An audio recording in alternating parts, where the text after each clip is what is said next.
Maintenant c'est la 10e édition, on a un comité des fêtes de Saint-Fucien qui est vraiment dynamique par rapport à ça.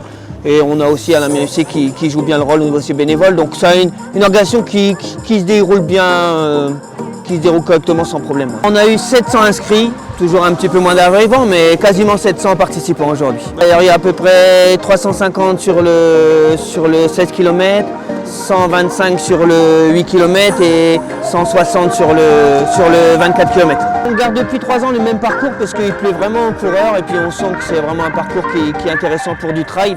Donc ça fait 3 ans qu'on ne change pas le parcours et on restera sur ce format-là. Donc il y a à peu près 70 bénévoles qui travaillent depuis une semaine sur cet événement. Donc on les remercie déjà et c'est vraiment un gros travail en amont de toutes ces personnes-là et puis le jour J aussi.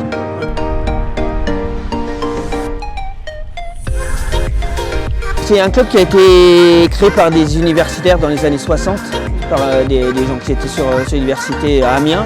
Et c'est devenu dans les années 80 un club vraiment qui est sorti de l'universitaire. On a gardé le nom d'Amiens Université Club, mais maintenant c'est un club vraiment pour tout le monde.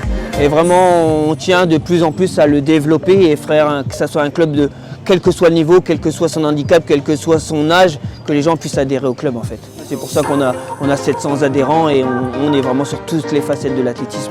Il y a toutes les disciplines de l'athlétisme, mais pas seulement. On a aussi de la condition physique, on a de la marche nordique et on a des ateliers, ce qu'on appelle des ateliers sport pour des gens qui voudraient se réinsérer socialement ou sortir d'un handicap, vraiment connaître du monde. On a eu des très gros résultats chez nos jeunes.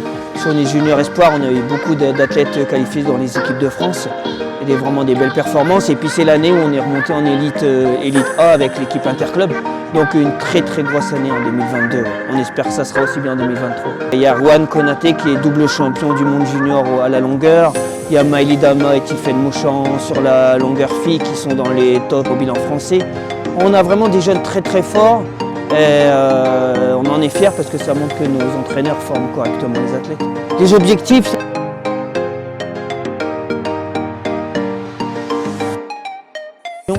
et aussi essayer de maintenir notre équipe Interclub en élite A, c'est de plus en plus dur. On va se battre au mois de mai pour rester sur l'élite A. Donc c'est un des gros objectifs de la saison, mais il y en a plein d'autres. Il y a réaliser des beaux meetings aussi cet été, il y a plein de choses. Ouais.